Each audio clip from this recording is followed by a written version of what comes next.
Hey everyone, Nolan Alders here. Welcome back to the channel. Today, we're covering something that's absolutely outrageous. 2 judges arrested for shielding illegal immigrants from the law. Guys, these aren't rumors.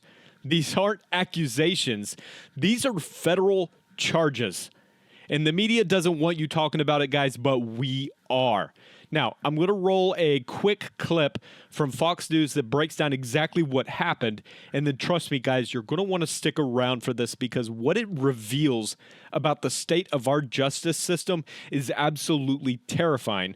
But before we show it, do me a big favor, guys, hit that like button if you believe no one is above the law. Not politicians, not bureaucrats, definitely not judges. It helps spread the truth to more people, guys, who need to hear this. Instead of the bench yesterday, we saw 2 different judges in the defendant's seat, both now facing charges related to obstruction. So we'll start right here in the Midwest with Wisconsin Judge Hannah Dugan. The criminal complaint says Judge Dugan knew ICE agents were going to arrest an undocumented migrant after his hearing, so she decided to step in. His name is Eduardo Flores Ruiz, and he's an undocumented migrant from Mexico facing battery charges. In part of the complaint, investigators say the judge took him through a door which leads to a non-public part of the courthouse. Ruiz then made it outside, and ICE agents had to chase him down the street. Now, a week later, federal agents arrested Judge Dugan at the courthouse. And during her first court appearance Friday, her attorney said she, quote, wholeheartedly regrets and protests her arrest, adding it was not made in the interest of public safety. U.S. Attorney General Pam Bondi says this should serve as a reality check. We could not believe, actually, that a judge really did that. They're deranged is all I can think of. I cannot believe. I think some of these judges think they are beyond and above the law, and they are not. In New Mexico, former Judge Joel Cano appeared in federal court yesterday. He's charged with tampering with evidence in the investigation of his alleged harboring of an undocumented migrant. Cano resigned last month after federal agents raided his home and took into custody this alleged member of Tren de Aragua and 2 other Venezuelan men who had been staying on Cano's property. Judge Cano says he saw no signs of gang affiliation, and in a letter to the New Mexico Judicial Standards Commission, he says, quote, I cannot help but feel that the capture of these boys is just another unfortunate addition to the current nationwide effort to apprehend, detain, and deport anyone not born in the U.S. Meantime, U.S. Attorney General Pam Bondi says both of these arrests should go to show no one is above the law. Jonathan, you're the perfect person to talk about these cases because you've been on the ICE side of this and you've been on the prosecutor side for more than a decade in the state of Virginia. And there was one tweet in the last 24 hours that got my attention from Senator Amy Klobuchar, who also was a former prosecutor. She says this is not normal. The administration's arrest of a sitting judge in Wisconsin is a drastic move that threatens the rule of law. While we don't have all the details, this is a grave step and undermines our system of checks and balances. And she may be right, Jonathan, in one respect. It's not normal to have sitting judges harbor alleged Tren de Aragua gang members and give them access to guns, or for a Wisconsin judge to hear a domestic violence illegal alien case and then in front of the victim's family basically shield that illegal alien from ICE. Your reaction?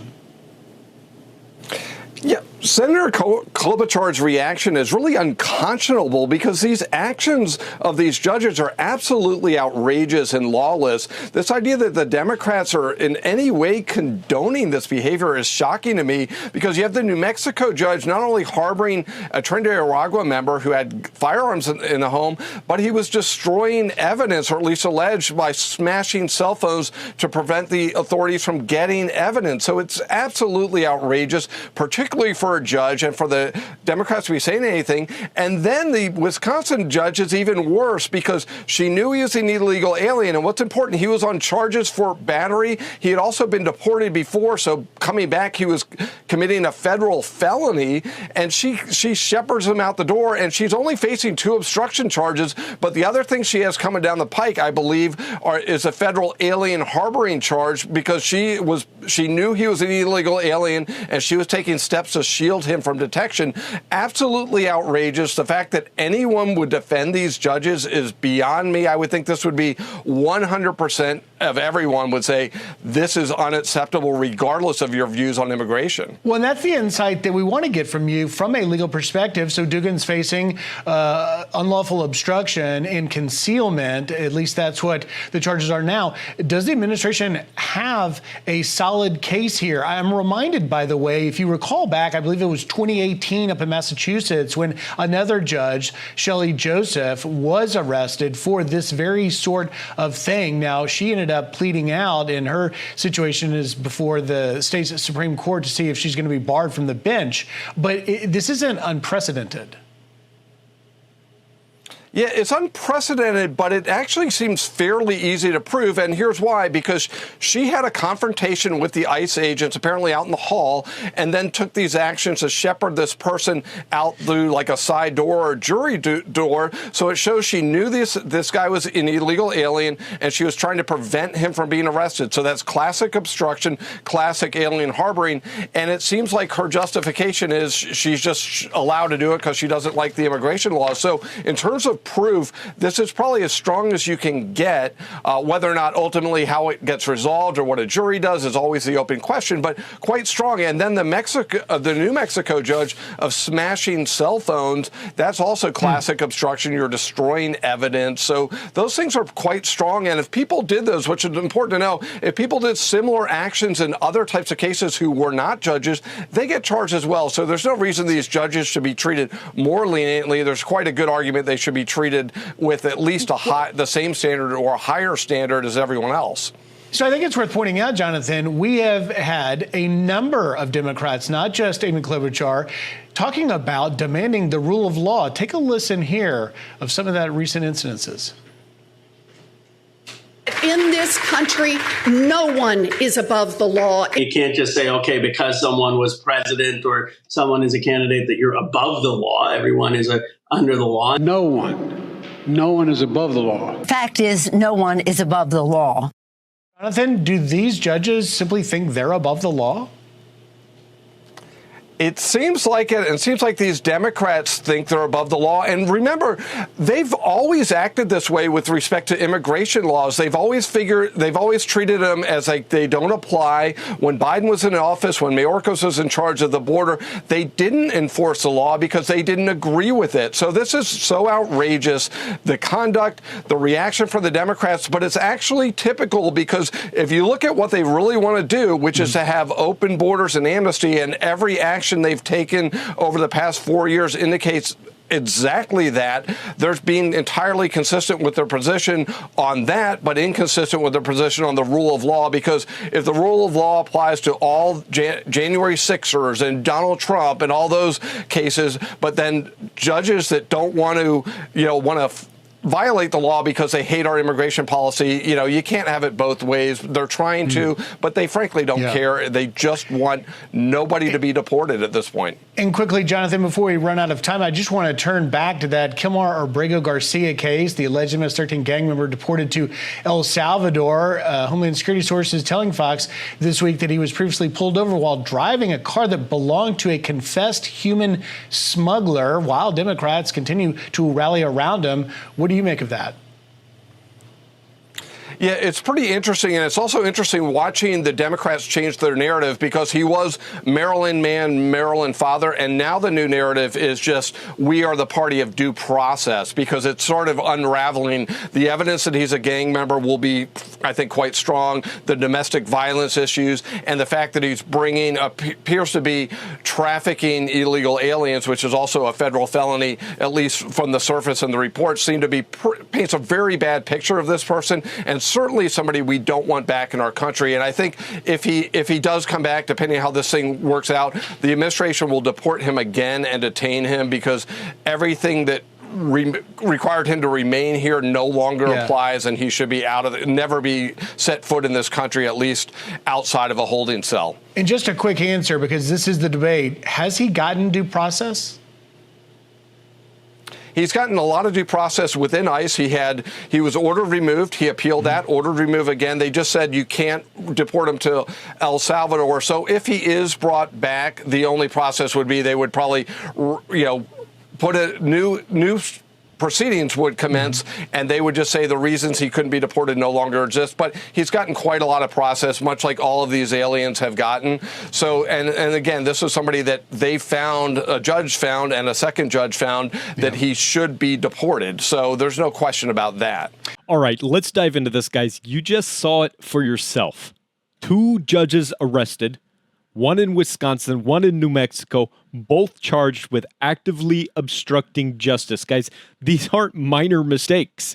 These were deliberate acts to protect illegal immigrants. One facing serious battery charges, another connected to gang activity and human smuggling. Wisconsin Judge Hannah Dugan didn't just turn a blind eye, guys. She personally shepherded a criminal illegal alien out of the courthouse through a private exit to evade ICE agents. I just imagine that, guys. A judge in front of the victim's family working to free a violent offender back into the streets.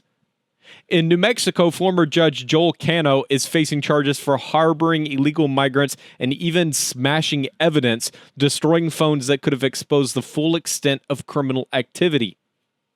And these aren't just migrants. They're alleged gang members with ties to human trafficking operations. What does the left do, guys? They rush to defend the judges. Senator Amy Klobuchar and plenty of others are suddenly concerned about arrests threatening the rule of law. Give me a break. Where was all this concern when January 6th protesters were thrown into solitary confinement? Where's the concern for the victims of illegal immigration crimes? Where's the concern for American citizens who just want the law enforced equally? But the hypocrisy is staggering. They scream, "No one is above the law," when it suits them politically. But when judges commit obstruction to shield illegal aliens, they cry foul. And let's be very clear, guys. These judges betrayed their oath. They didn't just make a mistake. They didn't just misunderstand the law. They knew exactly what they were doing. And the fact that any American citizen would defend these judges shows how deep the rot has gotten inside our own legal and political system. And guys, let's just zoom out and look at the bigger picture here, because this isn't just about these 2 judges alone. This is about a movement, a radical agenda that treats immigration laws like they're optional. Sanctuary cities, open borders, and now activist judges who see their job not as enforcing the law, but as resisting it. How long do you think that a nation can survive when even its judges believe that the law doesn't apply to them? And guys, this isn't just about immigration either. It's about public safety. It's about sovereignty. It's about whether your family is safe from people who have no legal right to be here and who in many cases pose a real threat. So you got to ask yourself, should judges who harbor criminals face harsher penalties than the criminals themselves? Should your family's safety be put at risk because someone in a robe wants to make a political statement? How can anyone say that they're for justice when they're actively aiding and abetting lawbreakers? Because the answer is obvious.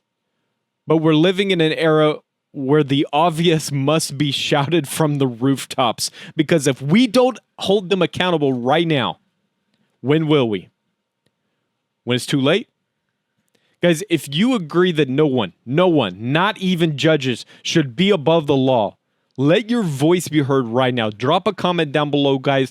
Tell me, what punishment should these judges face? And hit that thumbs up like button if you're sick of the double standards. Make sure you're subscribed, guys, for more conservative commentary that isn't afraid to call out the insanity. And guys, if you want to take it a step further and help support this channel, consider becoming a member today, guys. It helps us keep the message loud, proud, and unfiltered.